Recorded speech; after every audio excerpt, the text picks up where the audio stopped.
This is Lisa from Mobile Tech Review, and today we're going to do a smackdown between two high-end Windows phones, second generation on AT&T, the HTC Titan here on my left, and the Samsung Focus S here on the right. Both sell for $199, run Windows Phone 7.5 Mango, have large displays, and plenty of internal storage. So here we have the HTC Titan on the left and the Samsung Focus S on the right. So you can see they're both large phones, and surprisingly though, the Titan has a 4.7-inch display, hence the name. It's not all that much bigger than the 4.3-inch Samsung Focus S. Focus S has an 800 by 480 Super AMOLED Plus display. That means no pen tile arrangement for those of you who hate pen tile displays. It's bright. It's not the most color accurate in the world, as we know. It tends to have a bias toward the blue, but overall the color bias is well controlled here in Windows Phone OS, and it's a really nice, sharp, bright display. But the Titan fights back, not only with the big display, but they got a lot of color saturation out of that Super LCD display, also running at 800 by 480 pixels, because that's what Windows Phone supports. The specs are pretty written in stone for a lot of things, including the CPU that's used, the display resolution, and some of the basic features like the required dedicated camera button, having Wi-Fi, Bluetooth, and the GPS, that kind of stuff.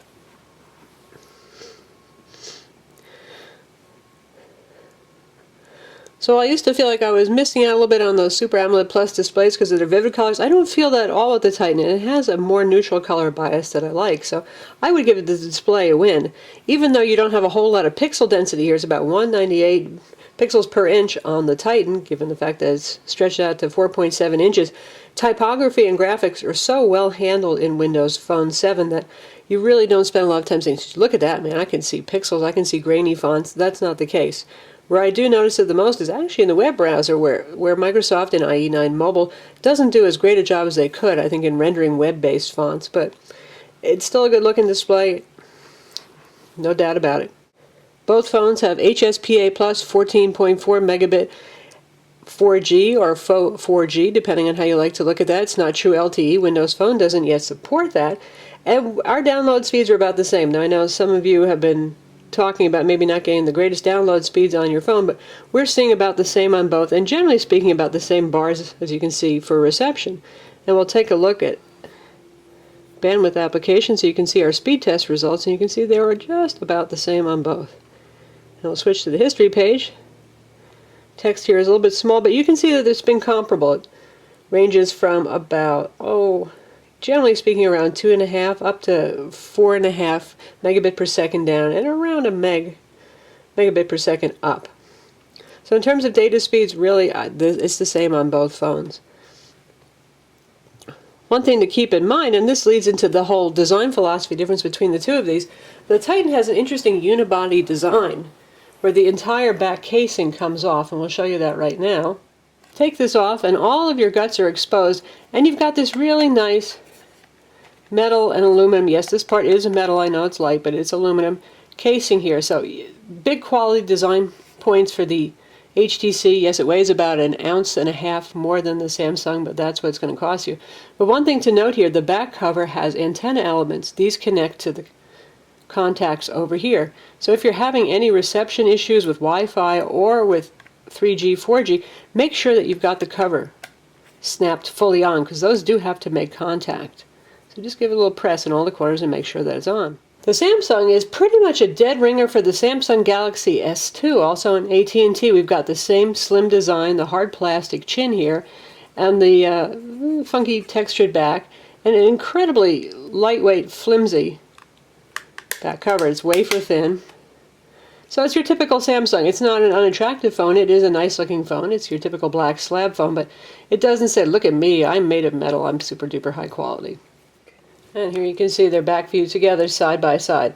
So in terms of design quality and design sophistication, I would give the win to the HTC Titan. In terms of horsepower and performance, they're very close. The Titan has a 1.5 gigahertz Qualcomm Snapdragon CPU with Adreno 205 graphics, and this has the same CPU running at 1.4 gigahertz with the same Adreno 205 graphics. Really, there's no difference in the response on either of these. That small difference you're just not going to notice. They're both very fast phones. Windows Phone 7.5 Mango in general is just a very fast, responsive operating system, but when you're doing things like playing Xbox Live 3D games and stuff like that, where you're demanding more of the CPU. They're both neck and neck and both very fast. Likewise, they open and render web pages with similar speed. Both phones have 512 megs of RAM. Again, that's set by Windows as a standard for phones, and they have 16 gigs of storage. Now, the operating system and key files use up some of that space, and the Samsung actually has a gig more of available internal storage for your use.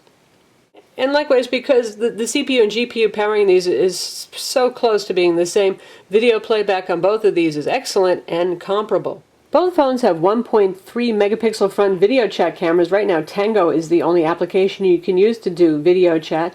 Hopefully Skype will come soon because Microsoft did buy them after all, but for right now, that's what you got there. And they both have 8 megapixel rear shooters with LED flashes. They both take excellent pictures as well. They have fast lenses that are good at low light.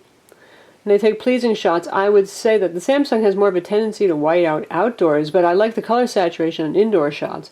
And this one handles whiteout situations outdoors better and a little bit noisier for indoor shots.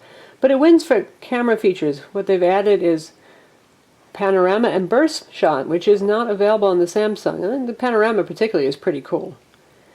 And both have plenty of other settings for scene effects, white balance, EV, saturation, all that kind of thing. And now we're looking at the Samsung, same basic interface here. And when you tap here, and you can see what options you have here. You have autofocus setting, white balance, image effect, sharpness, saturation, all that kind of stuff. In terms of phone dialer and software, again, it's going to be identical. That's pretty well written in stone for a Windows Phone 7.5 Mango.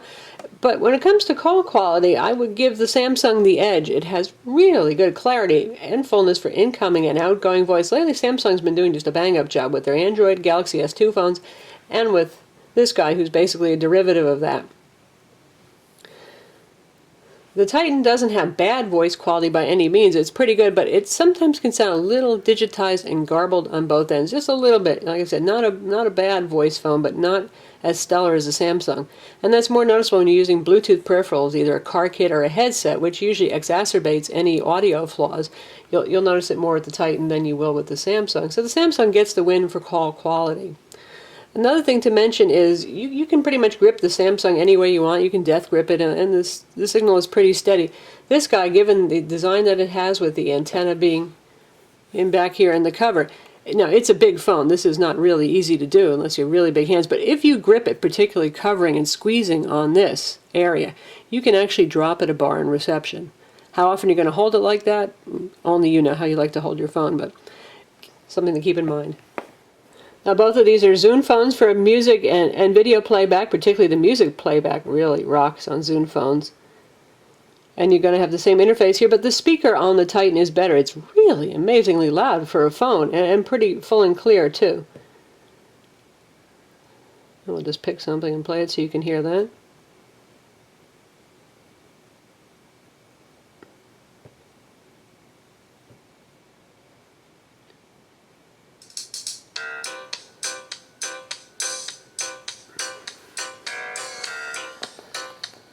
That's nice and full. And we're near max volume. And we still don't have any distortion, and I have to shout over it, it's so loud.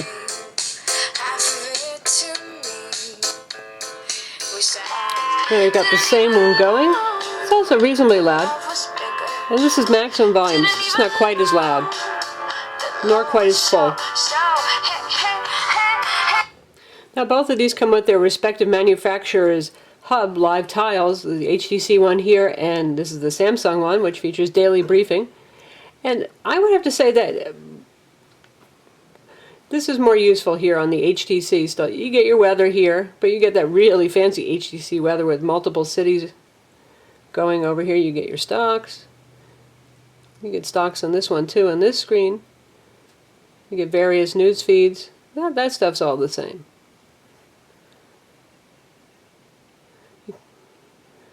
But if you take a look at the additional applications that are available, so we take a look now at Samsung's offerings over here versus HTC's. We've got HTC Watch for streaming video, purchase, and rental. We've got their photo enhancer. You also get a basic photo enhancer here on the Samsung, so that's pretty fair comparison. HTC includes a DLNA client, which is pretty neat because that's not built into Windows Phone. No such thing here in the world of Samsung. You do get Samsung's little mini diary application. It's a cute little diary application. You get a compass here for HTC. You can have the camera enhancements that we saw for adding panorama and such. And they've got a flashlight, and just generally, I would say, some more useful stuff. They have a connection manager, too, for those of you who need to futz with your APN settings, and it works pretty well. Samsung has one, but it's really meant more for overseas phones, and it's pretty difficult to use with these guys here, made for the US. In terms of built-in applications and the at&t software bundle, by the way, all the at&t stuff is removable. If you don't want UVerse, for example, you can just whack it and make it go away. Anyway, they're identical in both. They both have IE9 Mobile and MS Office Suite. Neither it has Adobe Flash, because that's not supported yet for Windows Phone. And you get the People Hub with the integration for Twitter and Facebook, really sweet and slick. So that's a Smackdown comparison between the HTC Titan and the Samsung Focus S, both available now on at&t for $199. I'm Lisa from Mobile Tech Review. Visit our website for full reviews of both phones, and don't forget to check out our YouTube videos of both of these phones and subscribe to our YouTube channel.